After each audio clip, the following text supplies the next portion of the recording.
Olá pessoal, tudo bem? Estamos aqui mais uma vez com o nosso programa, como sempre, toda semana, aí na sua telinha, Fé em Foco. E como você sabe, você que nos acompanha, nós estamos aí traçando um pouco do perfil da teologia reformada e os 5 pontos, né, do calvinismo. Falamos sobre a depravação do homem, falamos também sobre essa expiação, né, limitada que o Senhor Jesus nos deu. E hoje nós temos aqui um convidado de honra, não é? Mas daqui a pouco eu mostro para vocês quem é. Hoje o nosso programa vai falar sobre mais um ponto, que é a graça irresistível. A graça que nos chama, ela pode ser resistida pelo homem ou não? Nós vamos acertar essas coisas aqui, se Deus assim for servido. Está conosco aqui para debater também o nosso querido Daniel. Olá, uma alegria estar novamente aqui e eu não consegui resistir em participar desse programa. Tá vendo? Pastor Dalmo, bom dia. Bom dia, prazer estar com vocês aqui mais uma vez, então vou aproveitar, deixa. Espero poder graciosamente contribuir nesse tema hoje. E hoje, irmãos, para falar um pouco sobre esse tema tão bacana, está conosco um amigo, um pastor muito querido. Hoje ele é pastor da Igreja Presbiteriana Central de Sarandi, o nosso querido reverendo Eduardo Pereira. Bom dia, pastor Luciano, bom dia, pastor Dalmo, Dani, Deus abençoe todos vocês. É uma alegria estar com vocês aqui. Eu diria que foi assim um chamado irresistível, um convite irresistível para estar aqui com vocês.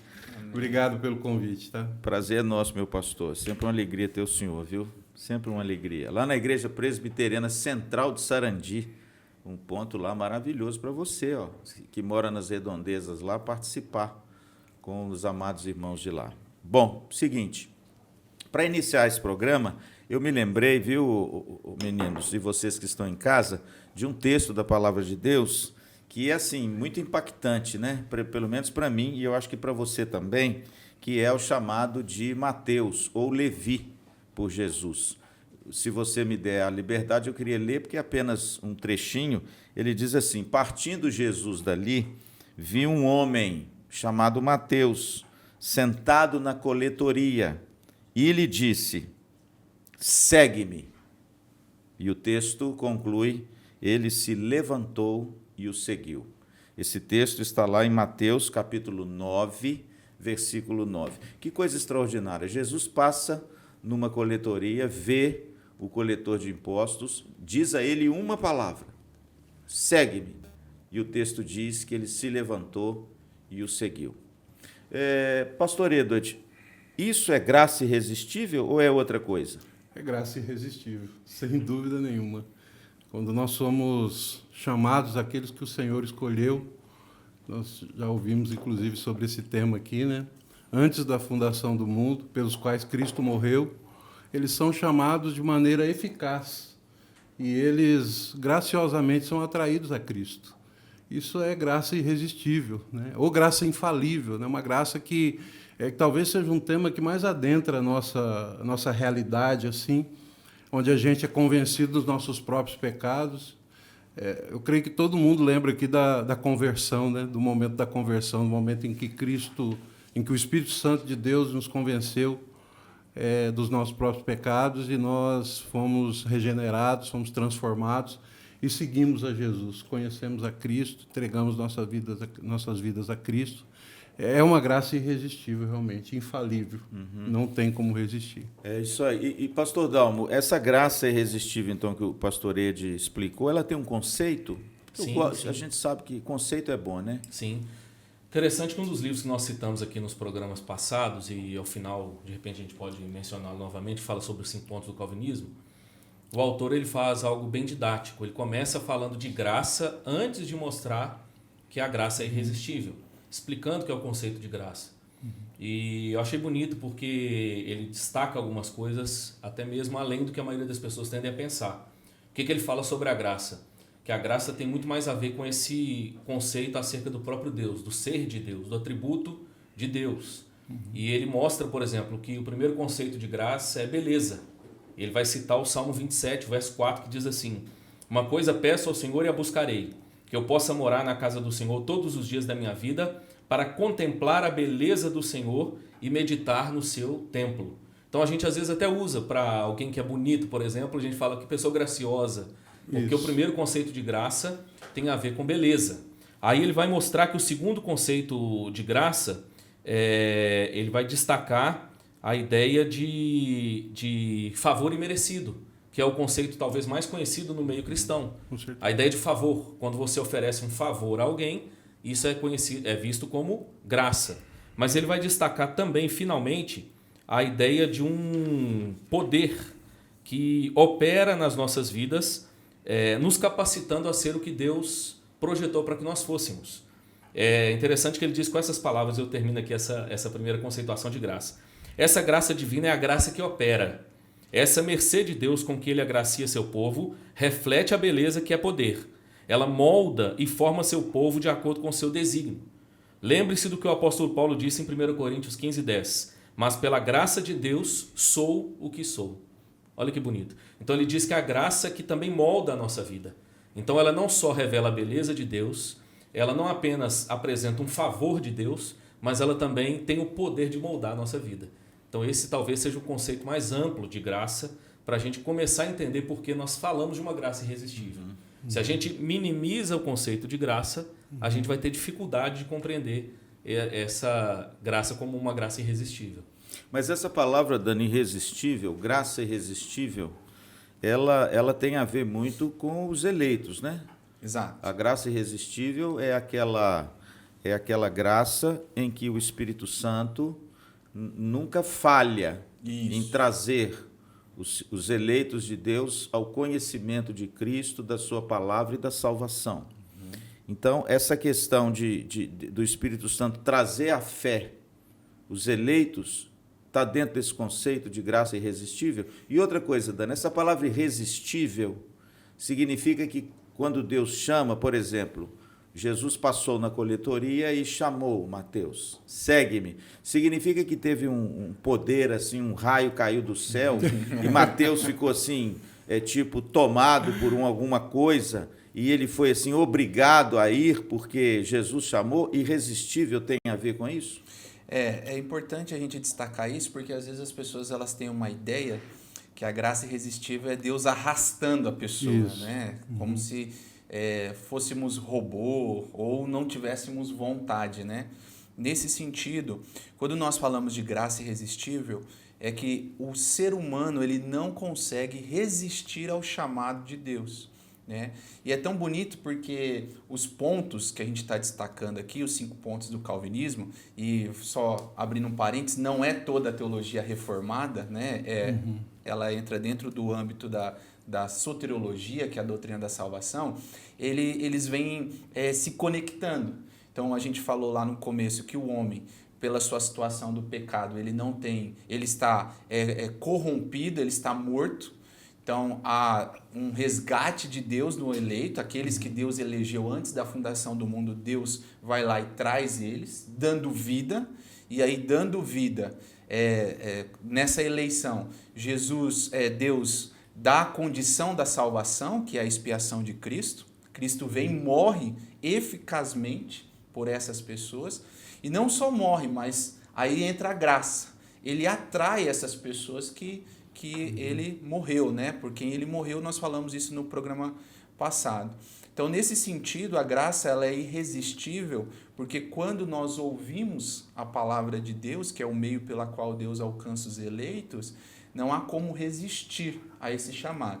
Abra um parênteses aqui, porque aí as pessoas, às vezes, elas perguntam assim, então toda pessoa que é uma eleita, quando ela ouvir a palavra, ela de momento já vai aceitar ali, já vai reconhecer? E há, dentro da teologia, algumas interpretações em relação a isso, que diz que nem sempre, naquele primeiro momento, a pessoa vai responder, mas não quer dizer que ela está resistindo ao chamado de Deus. A partir daquele momento que ela ouve a palavra, ela sendo uma eleita ou um eleito, já começa a incomodar, né? Já começa algo despertar para que o Espírito Santo trabalhe e traga. A gente sempre tem que lembrar que dentro da salvação, e aí eu já caminho também para concluir, há o trabalho da Trindade. Sim. Então, Deus Pai elege, o Filho é aquele que redime, que salva, e o Espírito Santo é aquele que comunica essa salvação. Então, quando nós falamos de graça irresistível, é no sentido de que, quando o Espírito Santo comunica ao eleito essa salvação, essa expiação de Cristo, é impossível nós dizermos não a Deus. Nós não conseguimos resistir. Não quer dizer que Deus vai pegar-nos à força e nos trazer arrastado. Não. Ou mesmo como robôs, né? Exato. Quer dizer que a nossa vontade, nesse sentido, vai ser convertida. E nós entenderemos que nós precisamos. Exato. Seria aquilo que o pastor Dalmo, inclusive, vocês me permitem só acrescentar aqui, Daniel. Aquilo que o pastor Dalmo falou sobre essa questão da beleza e da graciosidade, né? da própria palavra graça. Né? Nós somos atraídos graciosamente, não é como robôs e nem arrastados. A nossa vontade muda. E como nós vimos no chamado de Mateus, aí, que o pastor citou, né? Ele simplesmente, Jesus chamou ele para segui-lo e ele foi. Exato. Mas ele foi de uma maneira graciosa. Claro, nem todo mundo imediatamente, às vezes, vai. E talvez essa dúvida, pastor, que as pessoas têm com relação a ser irresistível, é porque, às vezes, na prática, parece que a gente resiste, né? Não é? Parece que a gente vai contra e resiste e tal, né? Na prática, naquele momento da vida, né? Por exemplo, a pessoa pensa, quantas vezes eu já ouvi o Evangelho e não fui, e não me entreguei, mas na grande verdade é aquilo que você falou, Deus ele vai, em alguns momentos, transformando aos poucos o nosso coração, até que simplesmente a gente se rende totalmente a Ele. Um momento, aquele momento que a gente se lembra da conversão, né? A gente se rende ao chamado de Deus. Ou seja, essa graça, ela parece resistível em algum momento, mas no fundo ela é uma transformação da nossa vontade até o momento que a gente se rende totalmente, é convencido totalmente dos nossos pecados, das trevas do nosso coração. Nós reconhecemos isso, a gente vê na palavra de Deus muitos exemplos a respeito disso, onde Deus simplesmente mostra quem nós somos realmente, nós tomamos consciência disso e somos levados a crer, somos levados à fé, que também é um dom de Deus, né? Nesses atos soberanos de Deus que a gente tem estudado aqui, que eu tenho assistido os podcasts. Agora você vai assistir com o senhor participando. É bênção demais, né? Então só finalizando, né? É uma atração graciosa, alegre. A gente vai convencido e realmente de que Cristo morreu por nós e que agora nós somos chamados para uma nova vida. Amém. Queria só acrescentar, e reforçando o que o Dani também já disse, o Rev. Edward também, que a gente vê uma coerência muito bonita nas doutrinas das Escrituras.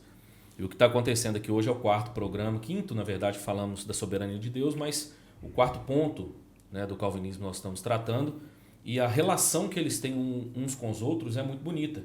Porque é difícil eu entender graça irresistível se eu não entendo a condição do homem. Sim. Mas se eu entendo que a minha condição é tal, que eu não posso fazer nada pela minha salvação, a não ser graça, se torna mais fácil de eu compreender. Sim. Então eu entendo a depravação total. Eu entendo a eleição incondicional.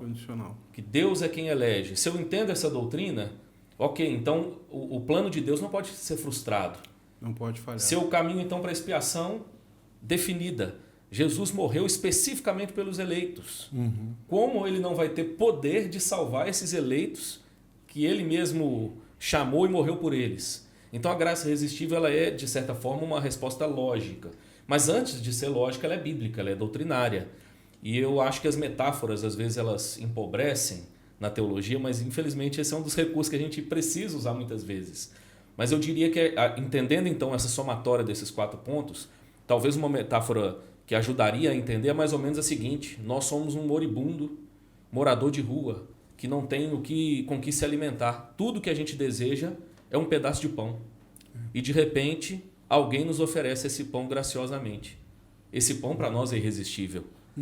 A maior necessidade do homem é a necessidade de Deus. Verdade. E o homem foi separado de Deus, não pode fazer nada para estar novamente em comunhão com Deus. E de repente, como diz o Rev. Edward, Deus graciosamente o chama Não há como resistir um chamado como esse. Não há como. E só destacando, pastor, destacar um texto que eu anotei aqui, nos chama com amor, né? Jeremias 31:3 diz, com amor eterno eu te amei, por isso com benignidade te atraí. Oséias 11:4 diz, atraí-os com cordas humanas, com laços de amor. Então, né, a gente tem que tirar, às vezes as pessoas que não entendem muito o conceito da graça irresistível, acham que Deus vai arrastar e não, agora você, não é dessa forma, como a gente tem destacado, é com amor. Porque quando a gente entende o que Cristo fez por nós, a gente é atraído com amor, a gente olha e fala, eu preciso, né? Eu necessito disso.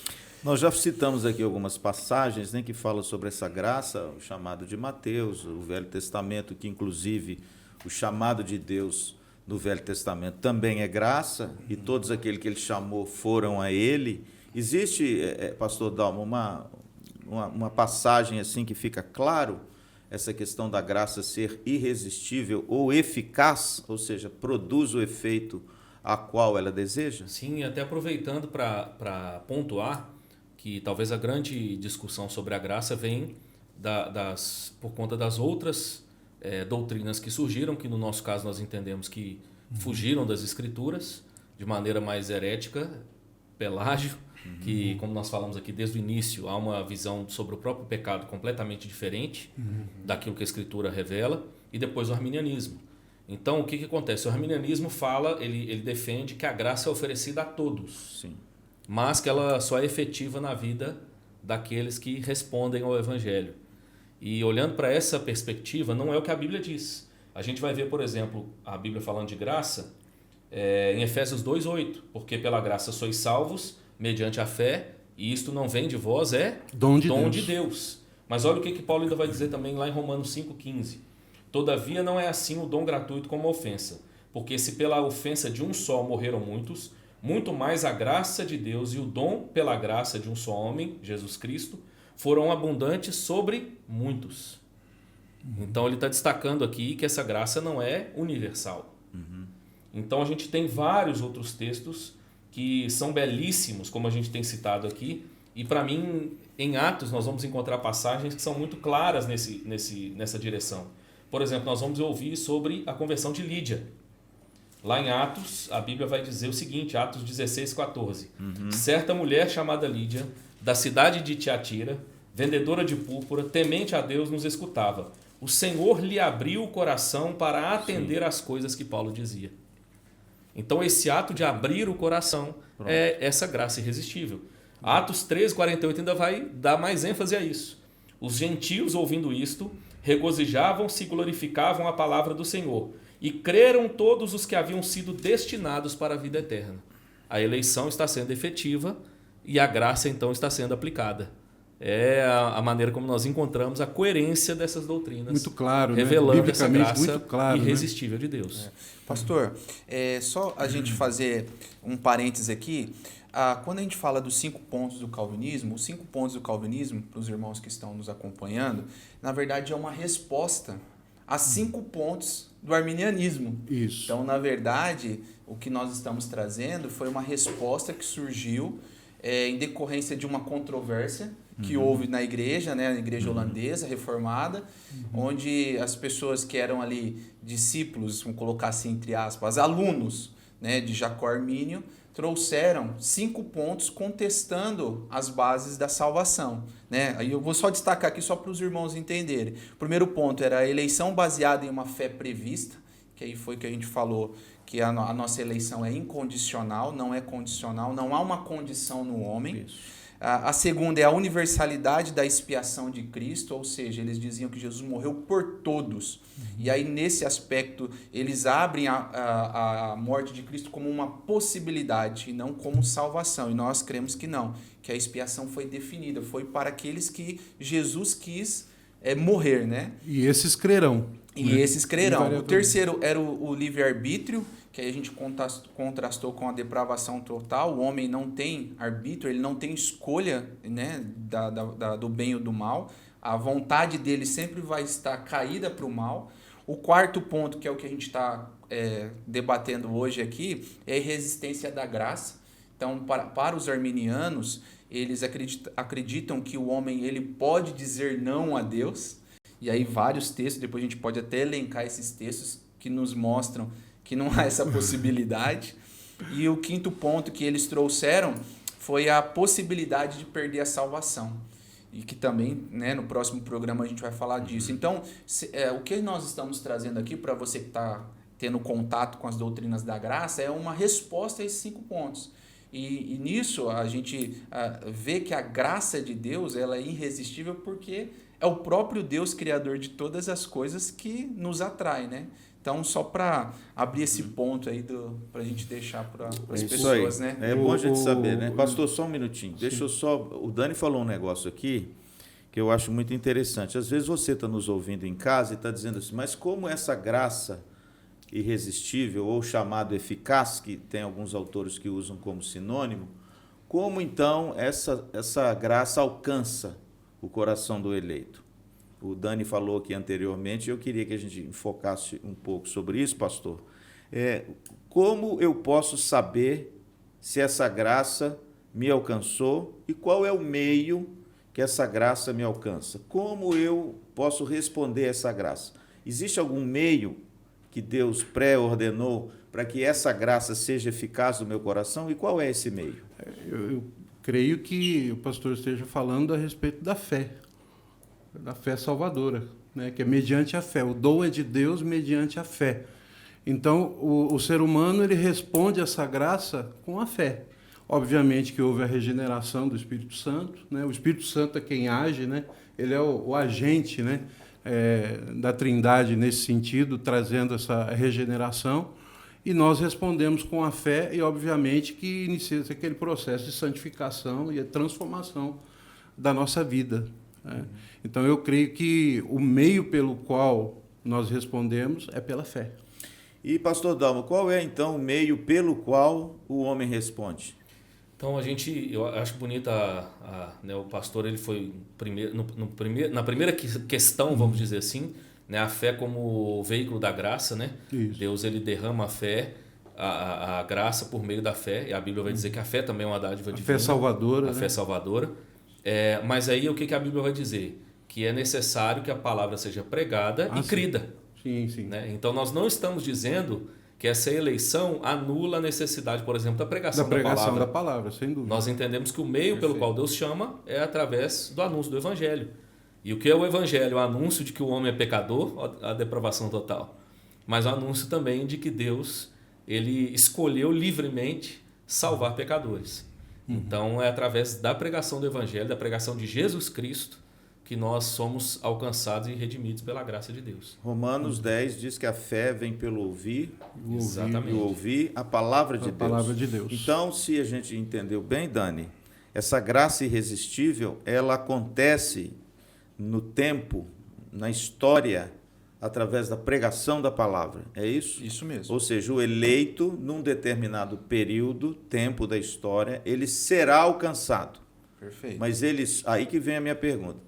Mas ele só será alcançado pela pregação do Evangelho? Ou existe um outro meio do eleito ser alcançado e essa graça irresistível agir na vida dele? Nós pelo menos eu entendo que não. Eu entendo que é a pregação da palavra de Deus que alcança, né? É o veículo pelo qual Deus vai comunicar, né, o seu amor, a beleza da redenção é pela palavra de Deus. A nossa confissão de fé, ela, lá no capítulo 10, que trata sobre esse assunto, ela só destaca uma condição onde não se ouve, onde aquele que não... Excepcional, é uma exceção, mas que é para crianças, que a gente entende, crianças que são eleitas e porventura vieram a falecer sem uma idade onde elas confessaram. Nós entendemos que aí o Espírito Santo de alguma forma trabalha e aí não está dentro da nossa mente, né? Nossa mente limitada, como que isso age. Mas no geral, no sentido mais amplo, a graça ela alcança o pecador através da pregação. Porque quando ele ouve a pregação, a fé é imputada no coração dele. Né? Não que nós... Porque aí há essa contradição com a teologia arminiana, que o homem, no sentido assim, eles até dizem assim, tá, não, mas a gente concorda que o homem é depravado. Mas quando ele ouve a palavra, naquele momento, aí é a teologia arminiana falando, né?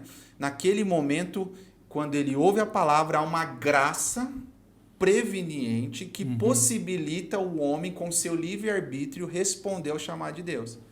Essa é a ideia dos arminianos. Nós não, nós acreditamos que o homem não. Que Deus, quando ele ouve a palavra, Deus imputa no coração, coloca no coração do homem a fé. E não de forma bruta, não de forma, assim, como é que eu posso dizer assim, truculenta.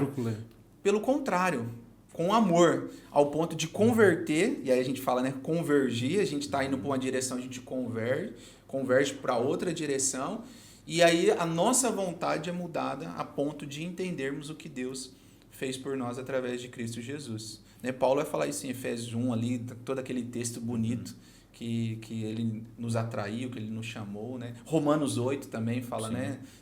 Aqueles a quem ele chamou, esses ele também, aos que predestinou, esse chamou. Então tem essa questão da graça. Essa sequência, né? Pastor, então agora eu fiquei com uma dúvida aqui, então, né? Que pode ser a dúvida dos nossos ouvintes.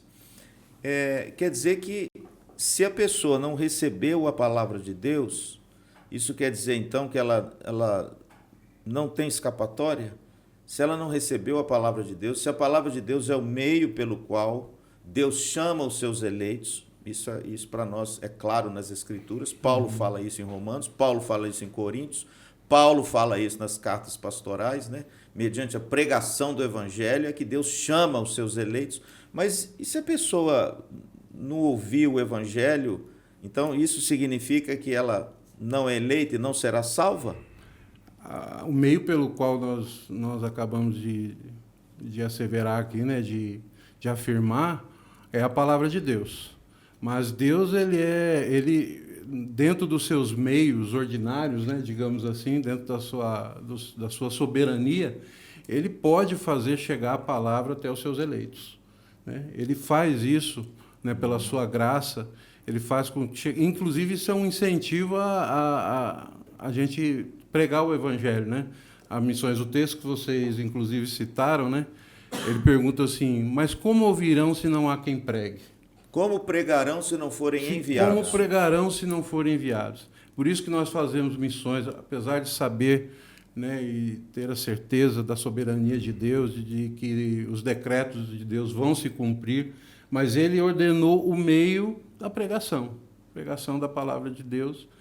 Então eu creio, pastor, que Deus, ele soberanamente, ele faz chegar essa palavra até as pessoas, invariavelmente, de maneira soberana, ele vai fazer. Claro, o Daniel, ele citou, inclusive, aí a questão da confissão das crianças e tudo mais, obviamente, mas a maneira pela qual aquelas pessoas que são escolhidas, elas vão invariavelmente chegar ao conhecimento da verdade pela pregação da palavra de Deus. Pastor Dalmo, só um pouquinho, Dani, pegando um gancho aqui com o pastor Edward, nós fomos lá no Egito, né, naquela reunião de pastores, e nós vimos, eu e o pastor Dalmo, vários testemunhos de muçulmanos ou ex-muçulmanos, meu pastor. Isso nós tivemos lá, estivemos com esses pastores que trabalham, por exemplo, em Beirute, que trabalham naquelas regiões lá do Oriente Médio, onde é essencialmente islâmico, né? E nós tivemos lá alguns pastores dando testemunho de muçulmanos que sonharam, já ouvi falar, recorrentemente o mesmo sonho, uma voz, uma luz, ou seja, deitaram, sonharam, no outro dia sonharam de novo, e aí ficaram assim, inquirindo o que significava aquilo. E não sei se o senhor se lembra, e um desses, inclusive, estava lá, deu testemunho para nós, e ele disse que ele não compreendeu bem o sonho, e ele foi atrás de um pastor para explicar para ele que tipo de sonho ele teve, porque ele estava sonhando com Jesus, mas ele não sabia quem era, não conhecia. E o pastor explicou e pregou a ele, e aí veio o testemunho da conversão. Não é isso mesmo, pastor? Isso, e a gente, na minha opinião, tem um exemplo parecido nas Escrituras, que é aquele etíope eunuco, Sim. que estava, né, andando pelo deserto e interessado em ler as Escrituras e entender o que o texto dizia. Esse interesse dele nós entendemos que já é fruto de uma ação divina. Sim. Mas há um momento efetivo em que Filipe aparece, explica o texto, ele entende o texto e fala assim, o que me impede de ser batizado?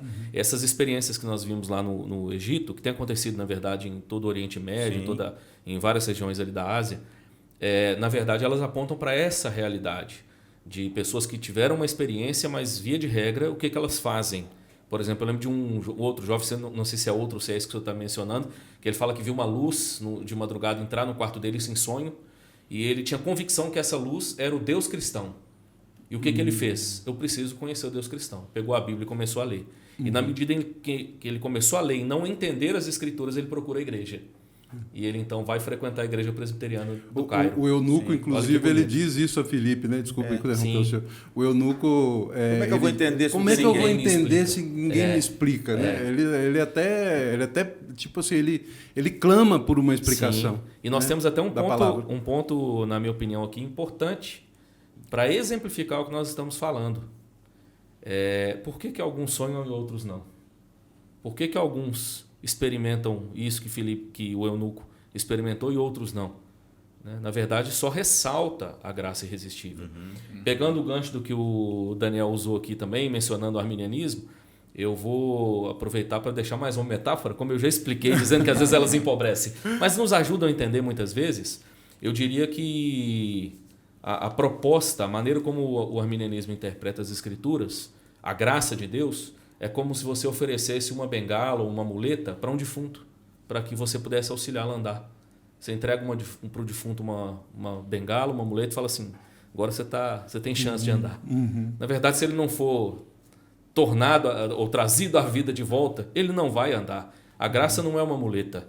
A graça é essa capacidade do próprio Deus gerada em nós de responder ao Evangelho. E para mim tem um texto nas Escrituras que fala isso de maneira muito clara. Evangelho de João, capítulo 3, quando Jesus está num diálogo com Nicodemos. Sim. E ele fala, necessário é nascer de novo. E ele chega a afirmar no verso 5, em verdade te digo, quem não nascer da água e do Espírito não pode entrar no reino de Deus. E se a gente pegar a figura que Jesus está utilizando, quem aqui escolheu nascer? Pois é. Quando não existia ainda. Na verdade, o nascimento não é fruto da nossa vontade. É fruto da vontade de Deus e da ação de dois seres humanos. E essa é a figura que Jesus está utilizando. Para nascer do Espírito, há necessidade de que haja uma ação divina e não humana. É isso que nós entendemos. E dentro desse escopo, então, pastor, desses sonhos, porque isso tem intrigado muita gente. Sim. Mas o que a gente viu lá, né, e foi muito impactante, pelo menos para mim, é que, na realidade, meu pastor, o sonho não salva ninguém. Perfeito. Né? Não é o sonho. Eu sonhei com Jesus, hoje eu sou crente. Eu particularmente, né, de forma humilde, eu nunca ouvi um relato assim. Mas lá, nós ouvimos o relato, pastor, que o sonho conduziu essa pessoa a entender a palavra de Deus. Ou a buscar. Ou a querer se inteirar igual o eunuco. Sim. Por exemplo, sabe o que eu estou pensando aqui, Dani? Em Paulo. Paulo era um religioso. Paulo era um homem, no seu tempo, um dos mais inteligentes. Ele diz isso em Gálatas. Isso. E o texto diz que o chamado de Paulo foi devastador. Eu acho que não foi nem irresistível, foi devastador.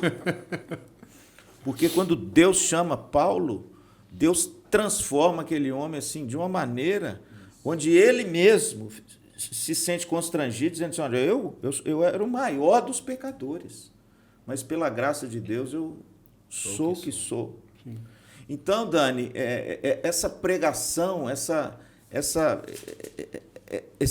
missão da igreja, ela não torna mais urgente ainda quando a gente compreende que Deus tem os seus e essa graça os alcança de forma eficaz, mas é a igreja que precisa pregar o evangelho?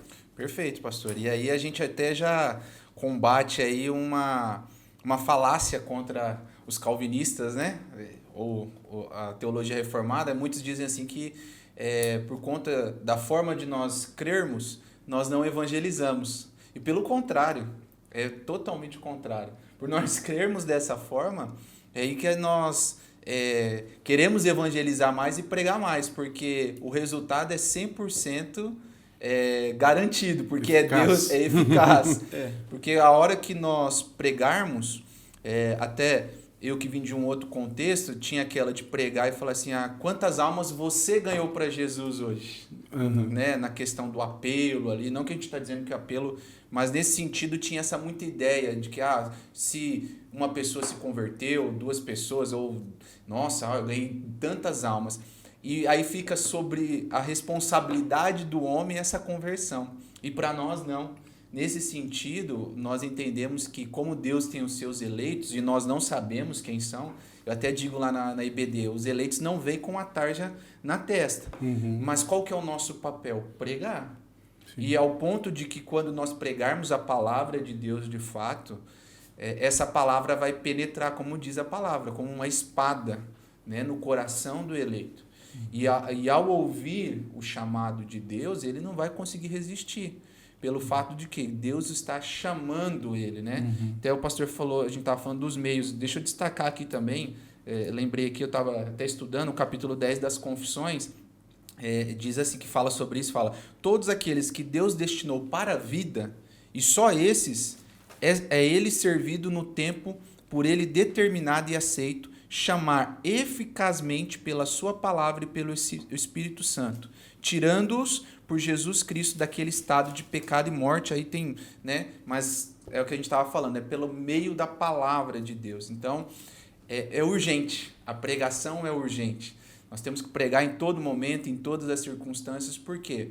Porque, primeiro que uma missão de Deus a nós, como filhos dele, né? Ide por todo mundo. Pregar o evangelho a toda criatura. Aí sim, né? A pregação é universal. Exatamente. Mas o chamado de Deus é para os seus eleitos. Esse é o nosso papel, porque nós não sabemos quem... A igreja tem que pregar, Exato. Deus salva. O pastor, o senhor citou o apóstolo Paulo aí, é uma coisa interessante, né? Ele teve um encontro com o Cristo ressurreto, né? E ele relata lá a conversão dele, lá em Gálatas, capítulo 1, a partir do versículo 10, ele diz assim, porventura procuro eu agora fazer o favor dos homens ou de Deus? Ou procuro agradar a homens? Se agradasse ainda a homens, não seria servo de Cristo. Faço-vos, porém, saber, irmãos, que o evangelho por mim anunciado não é segundo o homem, porque eu não recebi nem aprendi de homem algum, mas mediante revelação de Jesus Cristo. Esse foi o meio pelo qual Deus chegou a Paulo. E o interessante é que eu já ouvi muita gente dizer, assim, se está errado ou certo, você pode julgar aí na sua casa, criticamente, que a experiência de Paulo ela é uma experiência normativa também, né? Ou seja, eu posso ter uma visão, eu posso ter um sonho, alguma aparição, e aí eu posso me render a Cristo através disso, né? Só que a gente se esquece que o apóstolo Paulo, depois dessa experiência, a única coisa que aconteceu com ele foi ele ficar cego. Foi ficar cego. Né? Ele ficou cego. Ele, naquela hora da experiência, ele não compreendeu bem o que era. Não. E ele foi para a cidade de Damasco, porque ele ia na cidade de Damasco com as cartas na mão para prender os cristãos. E quando ele chega na cidade de Damasco, Deus comunicou a vontade dele a Ananias. Isso. E Ananias discipula Paulo e batiza Paulo. Olha que coisa interessante. Então, não foi o encontro de Paulo no caminho de Damasco que converteu Paulo. Sim. Aquilo foi, na minha opinião, viu, pastor? O senhor esteve lá conosco, aquilo foi o sonho do menino lá com a luz. Mas ele efetivamente compreendeu tudo quando ele foi na igreja e no pastor e ele ouviu do evangelho. Com Paulo, irmãos, aconteceu a mesma coisa. A gente não pode esquecer o Ananias na história. Sim. E ele foi o pai espiritual de Paulo, foi Ananias. Mas ele diz aqui no versículo 15, né, falando aí da graça irresistível, né? Ele diz assim, quando, porém, é o que me separou antes de eu nascer e me chamou pela sua graça, aprove revelar seu filho em mim, obviamente, através da pregação. Coisa linda. Para que eu pregasse entre os gentios sem detença, não consultei carne nem sangue. Ou seja, Paulo ele é tacitamente alvo dessa graça irresistível, onde Jesus aparece para ele, diz para ele assim, olha, por que você me persegue? Sim.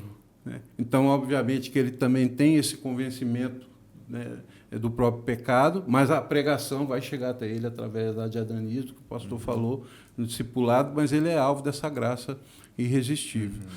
Só lembrando também a respeito aí dos nossos irmãos aí do sino de Dort, né? Graças a Deus, e eles, para refutar aí os arminianos, eles entendem que é possível ao homem, no seu livre-arbítrio, ir contra a vontade de Deus, ir contra aquilo que Deus determinou. Que Deus capacita o homem no seu livre-arbítrio para, inclusive, resistir a essa graça, dizer não a essa graça. Quer dizer, uma coisa assim difícil de aceitar biblicamente falando. Né? E o pastor Augusto Nicodemos está falando das metáforas, ele conta uma história interessante, né? Ele diz assim, é como se um homem estivesse andando e, de repente, ele encontra ali um galpão e a placa está escrito assim: vinde a mim, vós que estáis cansados e sobrecarregados, e eu vos aliviarei. E a pessoa vai. Né? Ou seja, de repente, dentro do fundamento arminiano, né? Olha só, a pessoa escolheu ir. Mas quando ela entra lá dentro do galpão, tem outra placa dizendo, lá em João capítulo 6, né? Ninguém vem a mim se pelo Pai não for concedido. Isso. Aí ele esquece de ler isso aí. É a metáfora. Aí eles estão, na realidade, então, foi o Pai. Agora, pastor, eu sei que o senhor está querendo falar, mas deixa eu dar uma dica aqui, um gancho. Não, vai para o senhor mesmo. Porque a gente pensa o seguinte, bom, então se é a pregação, e através da pregação a pessoa é iluminada pelo Espírito Santo, e essa graça especial alcança o coração, mas e quando a gente prega para a pessoa e a pessoa rejeita? Isso significa tacitamente, decididamente, que ela então não é um eleito e essa graça irresistível nunca vai acontecer na vida dela? Nós não sabemos. O exemplo que nós estamos citando no momento é o do apóstolo Paulo. Se nós formos ler o que a maioria dos estudiosos dizem, Paulo nasceu provavelmente por volta do ano 5 depois da era cristã, depois de Cristo.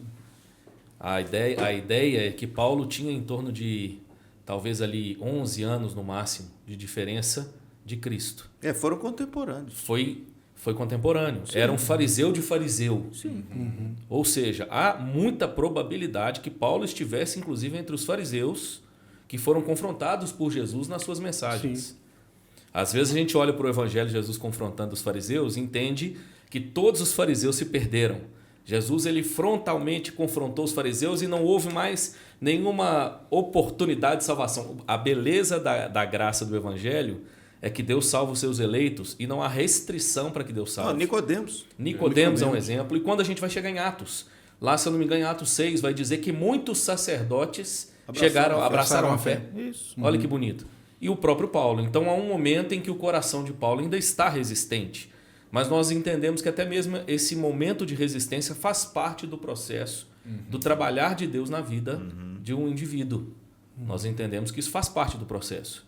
Né? Aliás, até um dos textos talvez aí que eles vão utilizar muito para questionar a ideia da graça irresistível, 2 textos talvez, tem um em Atos 7, eu anotei em algum lugar aqui, mas não estou lembrando, acho que é Atos 7, que fala, Jesus pregando, Paulo pregando, diz assim, você sempre Paulo não, alguém está pregando, Estevão, e ele diz, vocês sempre resistem ao Espírito Santo, né?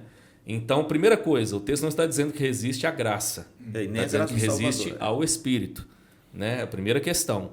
Mas nós não estamos dizendo que não haja nenhum tipo de resistência.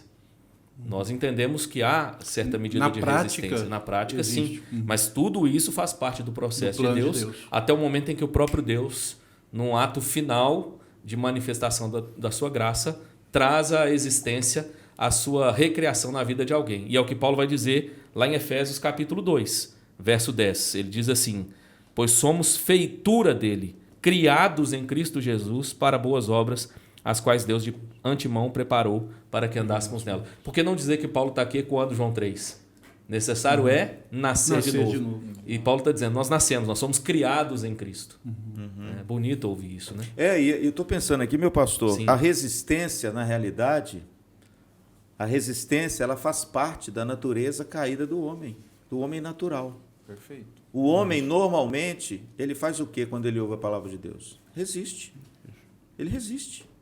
Ele não quer. Você quer ver um exemplo disso? Claro, do primeiro homem. Quando o primeiro homem, depois que pecou, ouviu a voz de Deus, o que ele fez? Correu, fugiu. Fugiu. O que é isso? Ele resiste. Não apenas resistem aqueles que oferecem aquela resistência e tal, mas todos nós. Se não for a graça eficaz e irresistível, talvez você e eu estivéssemos até hoje resistindo à palavra de Deus. Isso é uma prova cabal de que não é você e sou eu que vamos a Cristo de livre e espontânea vontade. Por quê? Porque se depender de nós, nós resistimos. Quantos anos, eu digo de mim, quantos anos eu vivi resistindo à palavra de Deus? Não acreditava, debochava, falava mal. Mas chegou o dia que Cristo me conquistou. Com o quê? Com a graça irresistível. Não é isso, meu pastor, Exatamente. que a gente vê nas Escrituras? O homem resiste. Existe. Eu resumiria dizendo em uma frase: é da natureza do homem caído resistir, mas Sim. é da natureza divina salvar, graciosamente. É disso que nós estamos falando. E o texto que o pastor citou mostra isso, né? Que o Adão se escondeu, mas Deus vai lá e fala, onde estás? Pronto. E você vê A que graça. Deus vai atrás. vai atrás, Exatamente. chamando esse homem. E aqueles que Deus elege, de alguma forma, essa palavra vai mover o coração deles. Então, Daniel, se eu tiver um membro da minha família ou alguém que a gente ama muito, e a gente prega o evangelho, e a gente ouve muito isso aí, né? Ah, isso aí eu já preguei, já desisti. Ah, isso aí já preguei, ele não quer nada. Ele resiste, para ele não faz diferença. Isso é sinal de que as pessoas, então, não é uma eleita, ou ela ainda pode ser, mas não chegou o tempo? Na verdade, igual o pastor falou, a gente não tem como saber. E o nosso papel é pregar. A grande questão é que as pessoas, pela nossa limitação humana, elas já querem deduzir. Ah, falei João 3,16, não ouviu, não é eleito. Né? Já tá ou eu condenado. fiz uma oração de poder e não aconteceu nada. Fiz um apelo aqui forte. E ele não levantou e não foi na levantou frente. a mão, não foi na frente, não chorou. Não, a gente não tem como saber, porque o tempo desse chamamento é de Deus. Em algum momento Deus vai chamar. Eu tenho evidências assim dentro da minha família, como que Deus atrai isso, né? Mas a gente tem que pregar. E a gente tem que crer que Deus vai salvar, né? É interessante o que o senhor falou, né, Rev? No domingo passado agora, na nossa classe de EBD, a gente estava tratando sobre pedobatismo, né? E a pergunta que fizeram foi exatamente igual a essa, mas não assim no sentido da graça, foi no sentido de que como que eu posso ter certeza que meu filho é um eleito? Né? Porque quem dera. Quem dera, nós, que nós soubéssemos isso aí, que nós não ia pregar mesmo. Acho que alguém citou aqui a pergunta de $1 milhão. Aí o que eu respondi? Nós não temos como saber, mas nós temos que crer, porque qual foi a promessa de Deus para Abraão, que é na base a qual a gente, Gênesis 17:7, é a base nossa da aliança pactual, que seriam benditas todas as nações, e nele, né, a descendência dele.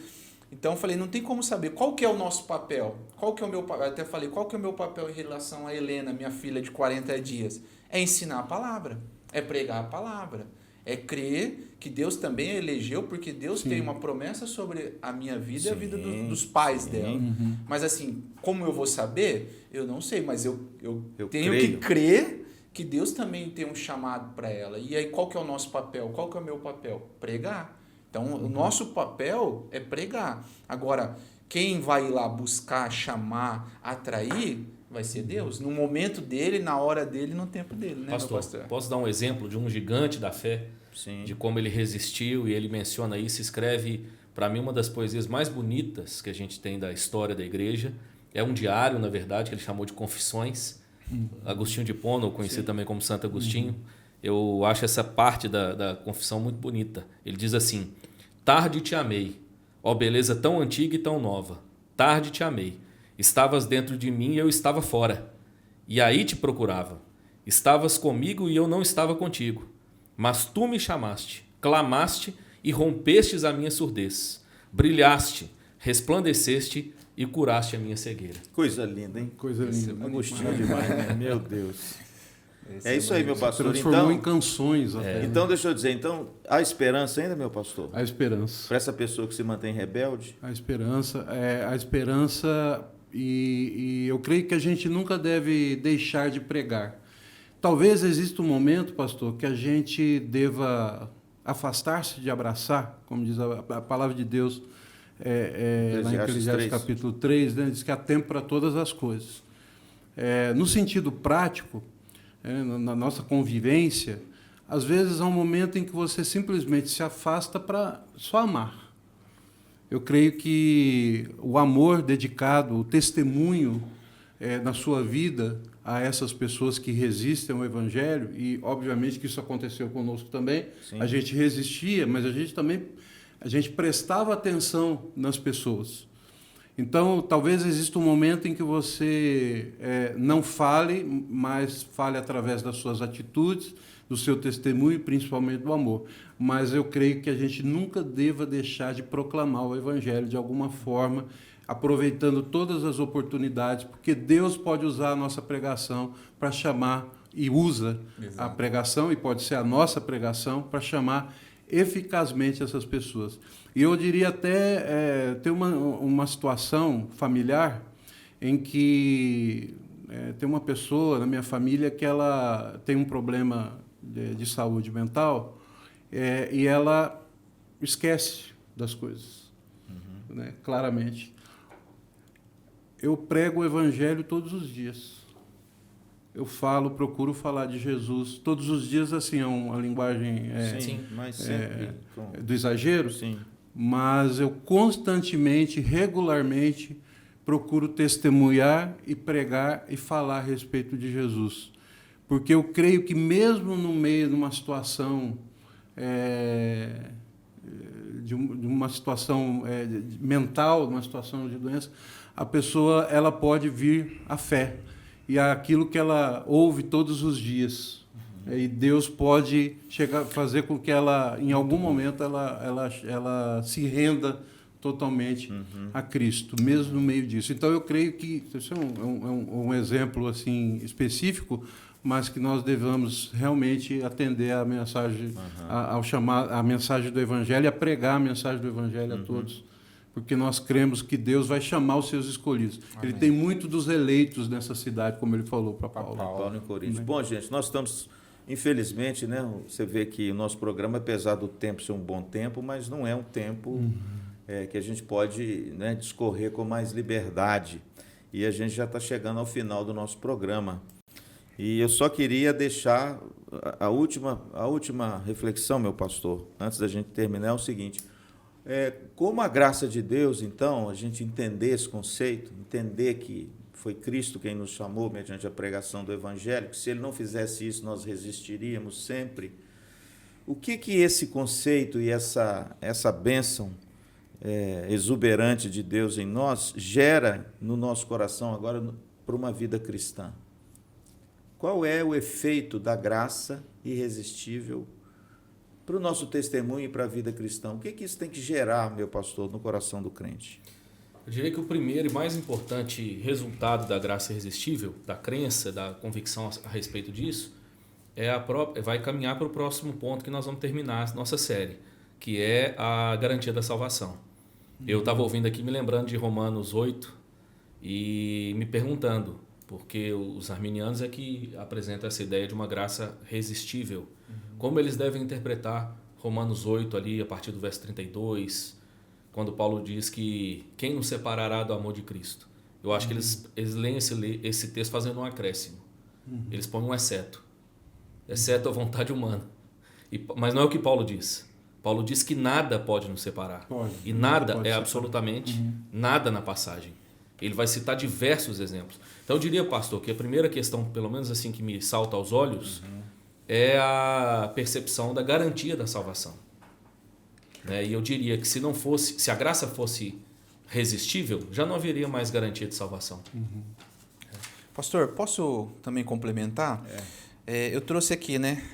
A chamada graciosa de Deus colhe muitos frutos. Entre eles, uma nova identidade em Cristo, uma união e comunhão com Cristo, liberdade para servir a Deus e ao próximo em amor, a paz de Cristo, que excede todo entendimento, uma vida de proclamação e louvor, porque agora a gente quer anunciar essa mensagem que nos alcançou, perseverança no sofrimento, a gente entende que, né, que Deus vai estar conosco, uma vida santa, que aí a gente quer viver agora uma vida que agrada a Deus, e como o pastor falou, uma glória celestial. Então a gente vive nessa expectativa, né, que a gente vai para a glória, uma glória que Deus nos reservou. Então, a confissão de fé, pastor, ela cita inclusive esses frutos aqui no capítulo 3 dos decretos eternos, e obviamente dentro da soberania de Deus, e ele diz assim que essas doutrinas da graça, e claro, entre elas a graça irresistível, ela gera em nós motivo de louvor, reverência, admiração, bem como humildade, porque nós sabemos que nada é de nós, tudo é de Deus. Eu acho que talvez seja essa humildade seja um grande fruto, né? Amém. Onde nós reconhecemos diligência, abundante consolação. Mas eu quero dar uma ênfase aqui, pastor, de um testemunho pessoal. Quando eu ouço falar dessas coisas, observando vocês falarem, lendo a respeito, ouvindo, essa questão da admiração. Existe um assombro, existia assim uma admiração, falando que Deus sabe, maravilhoso, mais ou menos aquilo que Paulo fala lá em Romanos 11. Paulo fala, né? Profundidade da riqueza e da sabedoria. Lá no final ele fala ao Deus sábio. Então, assim, uma admiração da sabedoria de ter construído um plano tão perfeito, tão abundante, tão importante na nossa vida. É isso. Amém, irmãos. Bom, nós vamos deixar uns livros aí para vocês. Trouxe alguma coisa, né, Dani? Eu estou com o seu livro aqui, na verdade. Eu estou com o livro do Daniel, então eu acho que eu que vou... A gente falou hoje muito sobre confissão de fé. Eu acho que, não sei se a gente trouxe a confissão de fé de Westminster. Esse aqui é um tratado maravilhoso que discorre de forma sistemática sobre a teologia e, inclusive, com todos os versículos que colaboram e corroboram para as afirmações que são feitas na nossa confissão de fé. Tá? Essa confissão de fé é da editora Cultura Cristã, que é a editora da Igreja Presbiteriana do Brasil. E aqui tem um capítulo, meu pastor, sobre vocação eficaz e graça irresistível, maravilhoso. O segundo livro é um livro que eu não sei se eu já trouxe aqui para vocês, mas na minha opinião, é um dos grandes livros sobre soterologia, sobre a doutrina da salvação do Dr. Anthony Huckman. E ele tem um capítulo aqui também maravilhoso sobre a vocação eficaz e sobre a graça irresistível. E, por fim, o livro que o Dani já mostrou aqui, mas que também tem um capítulo maravilhoso, Vivendo para a Glória de Deus, de Joel Bick. É um tratado aqui robusto, da editora Fiel, e é uma bênção esse livro e tem ajudado muita gente, né, a compreender essas doutrinas, tá bom? Então fica a dica para você. Nosso programa já está chegando ao fim, mas eu quero deixar uma palavra final para você. Nós citamos aqui Agostinho, né? Agostinho foi o grande teólogo da época, talvez um dos maiores pais da igreja que já existiram foi Agostinho, o grande bispo de Hipona, mas Agostinho teve uma juventude perdida. Você sabia que Agostinho tinha um filho bastardo? Agostinho teve um caso de amor com uma moça e desse caso de amor saiu um filho, Deodato, filho de Agostinho, sem casamento. E Agostinho um dia ele foi alcançado por essa graça maravilhosa. Um intelecto agigantado, um homem adiante do seu tempo, inteligentíssimo, uma mente privilegiada, e buscou em várias coisas saciar a sede da sua alma. Mas um dia a palavra de Deus o alcançou e o venceu, como a gente ouviu de forma tão bela, né? O relato que ele mesmo faz do seu livro Confissões. Perguntaram certa feita a Agostinho qual a maior virtude que o cristão precisa ter quando ele compreende que ele foi alvo dessa graça e que nele mesmo não há mérito, não há obra, não há nada que possa dar a Deus alguma coisa que lhe dê qualquer tipo de valor. A resposta de Agostinho é belíssima. Ele diz o seguinte: a maior virtude que o cristão precisa agora ter, mediante esse assombro, né? A grandeza de Deus, de alcançar alguém que resistiu a ele a vida toda, é a seguinte: humildade, humildade e humildade. Então, você que nos assiste, que foi alcançado por essa graça, vai uma dica boa. Seja uma pessoa humilde. Não se vanglorie em você mesmo, porque não há glória nenhuma em você. Mas dê glória a Deus e viva, né, para a glória de Deus. Porque se não fosse Ele, com a sua graça irresistível, nós ainda estaríamos perdidos. Ok? Então, olha, Deus te abençoe. Siga-nos aí nas redes sociais, divulgue o nosso podcast. Você que tem alguém aí que, né, quer compartilhar um pouco mais dessa fé, mande para ele, dê uma dica boa. E, para finalizar, eu preciso falar do nosso congresso, né? Nosso congresso Influência vai acontecer no dia 6 de julho. Está chegando, menos de 10 dias, né, meninos? Isso aí. E olha, Maringá está toda alvoroçada com esse congresso. É verdade. Esse congresso tem mexido com muita gente e já está no 4º lote de ingressos vendidos. Então, não perca a oportunidade. congressoinfluencia.com.br é o site do congresso. Abra lá, leia o que vai acontecer nesse congresso. Faça a sua inscrição enquanto é tempo. Dia 6 de julho no Teatro Marista, pela manhã, à tarde e à noite. O negócio vai ser assim, pé embaixo. E o céu vai descer. E Deus vai falar o coração das mulheres. E algo novo vai acontecer nessa cidade. Aleluia. Essa é a nossa oração. Não fique de fora desse congresso.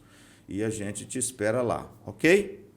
Um grande beijo, Deus te abençoe e até o nosso próximo programa, se Deus for servido. Tchau, tchau.